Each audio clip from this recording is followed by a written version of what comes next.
امریکی ویزا کے جائزے کا عمل مکمل ہونے کی ڈیڈ لائن آج نہیں، تحقیقات کے بعد تفصیلات سامنے لائی جائیں گی۔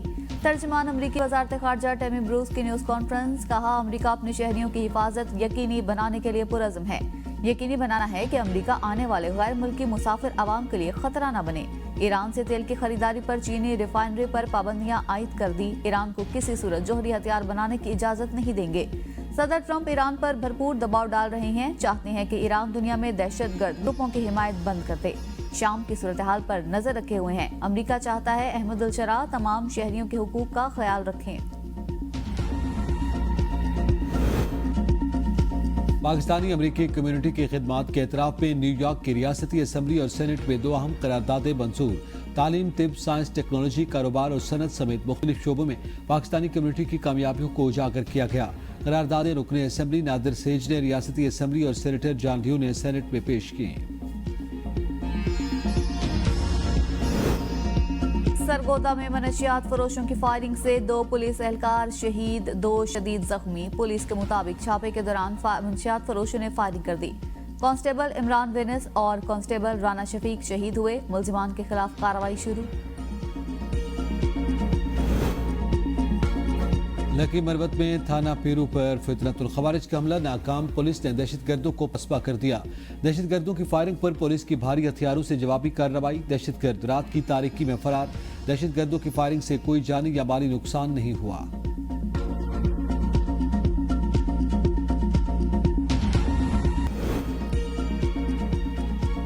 وزیراعظم شہباز شریف نے وفد کے ہمراہ عمرے کی سعادت حاصل کر لی۔ وزیراعظم نے خانہ کعبہ میں نوافل ادا کیے، ملک و قوم اور امت مسلمہ کی فلاح و بہبود اور ترقی کے لیے دعا کی۔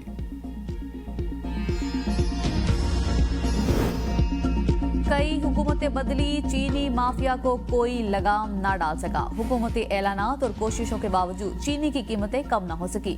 180 روپے کلو فروخت جاری۔ نائب وزیر اعظم اسحاق ڈار نے 2 روز قبل چینی کی ریٹیل قیمت 164 روپے کلو مقرر کرنے کا اعلان کیا تھا۔ حکومت ملز مالکان سے طے شدہ نرخوں پر عمل درآمد کروانے میں ناکام۔ رمضان میں دیگر اشیاء کے ساتھ چینی بھی غریبوں کی پہنچ سے دور۔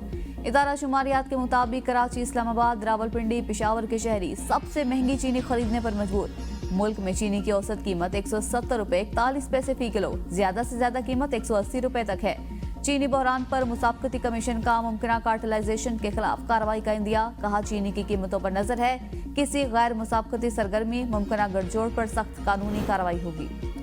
حکومت کا نقصان میں چلنے والے 1700 یوٹیلیٹی سٹورز بند کرنے اور ہزاروں ملازمین کو فارغ کرنے کا فیصلہ۔ یوٹیلیٹی سٹورز کے 5000 ریگولر، 6000 کانٹریکٹ اور ڈیلی ویجز ملازمین۔ نجکاری پر مستقل ملازمین کو سرپلس پول میں بھیجا جائے گا۔ ڈیلی ویجز اور کانٹریکٹ ملازمین کو کوئی پیکج نہیں دیا جائے گا۔ قائمہ کمیٹی صنعت و پیداوار میں ایم ڈی یوٹیلیٹی سٹورز کی بریفنگ، کہا نقصان میں چلنے والے سٹورز بند کرنے کے بعد ماہانہ خرچہ 52 کروڑ روپے رہ گیا۔ ایک ماہ میں یوٹیلیٹی سٹورز بند کرنے سے ماہانہ نقصان میں 22 کروڑ روپے کمی آئی۔ عوامی نمائندے عوام پر بھاری، مہنگائی کی ماری عوام کو تسلیاں۔ وزراء نے اپنی تنخواہوں اور مراعات میں اضافہ کرا لیا۔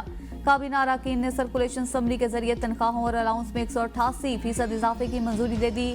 وفاقی وزیر مملکت اور مشیر کی تنخواہ 5,19,000 ہو گئی۔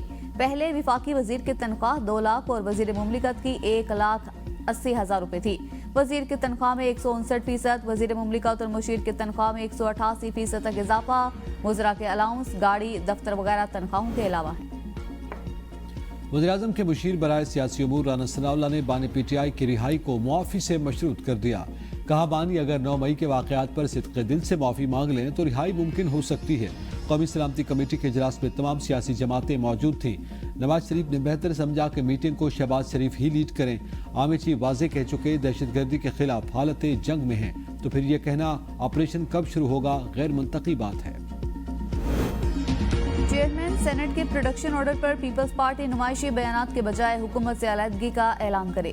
پیپلز پارٹی اور نون لیگ نمائشی لڑائی سے عوام کو دھوکہ نہیں دے سکتے۔ مشیر اطلاعات خیبر پختونخوا بیرسٹر سیف کہتے ہیں بے گناہ اعجاز چودھری کے لیے جاری پروڈکشن آرڈر پر وزیر اعلیٰ پنجاب 3 ماہ سے عمل درآمد نہ کر کے سینٹ کی توہین کر رہی ہیں۔ چیئرمین سینٹ تھر تھر کانپنے کے بجائے سینٹ کی توہین پر مریم نواز کو طلب کر کے کارروائی کریں۔ زمین سے محبت کا اظہار۔ پاکستان سمیت دنیا بھر میں ارتھ آور منایا جا رہا ہے۔ ہر تھار کے دوران رات کو روشنیاں 1 گھنٹے کے لیے بجھا دی جاتی ہیں۔ صدر زرداری کا توانائی کے تحفظ، ماحولیاتی پائیداری اور موسمیاتی اقدامات کے عزم کا اعادہ۔ پیغام میں کہا، غیر ضروری بتیاں بند کرنے سے توانائی کی بچت ہوتی ہے۔ قابل تجدید توانائی کے ذرائع اپنانے کے لیے فیصلہ کن اقدامات کرنا ہوں گے۔ وزیر اعظم کی آج رات 8:30 بجے غیر ضروری برقی آلات بند کرنے کی اپیل۔ اپنے پیغام میں شہباز شریف نے کہا کہ شہری ماحولیاتی تحفظ کی حمایت کی مہم میں بھرپور کردار ادا کریں۔ زمین کی حفاظت کے لیے اجتماعی اقدامات وقت کی اہم ضرورت ہیں۔ چیئرمین سینٹ یوسف رضا گیلانی نے کہا کہ کرۂ ارض کی حفاظت ہماری اجتماعی ذمہ داری ہے۔ ماحول دوست پالیسیوں پر عمل درآمد کو یقینی بنانا ہوگا۔ پاکستان سمیت دنیا بھر میں آج پانی کا عالمی دن منایا جا رہا ہے۔ پانی کی شدید کمی کا سامنا کرنے والے ممالک کی فہرست میں پاکستان تیسرے نمبر پر آ گیا۔ ماہرین کا کہنا ہے کہ حالات یہی رہے تو رواں سال کے اختتام تک ملک پانی کی مکمل قلت والا ملک بن جائے گا۔ وزیر اعلیٰ پنجاب مریم نواز نے اپنے پیغام میں کہا کہ پانی زندگی کی علامت اور آئندہ نسلوں کے محفوظ مستقبل کی ضمانت ہے۔ قدرت کی انمول نعمت کا تحفظ ہم سب کی مشترکہ ذمہ داری ہے۔ نبی کریم صلی اللہ علیہ وآلہ وسلم نے بھی پانی کے ضیاع سے منع فرمایا اور اسی تعلیمات پر عمل کرتے ہوئے ہمیں پانی کو بچانے کے لیے عملی اقدامات کرنا ہوں گے۔ پانی کے مناسب استعمال اور تحفظ کے لیے فوری اور مؤثر حکمت عملی اپنانا ناگزیر ہے۔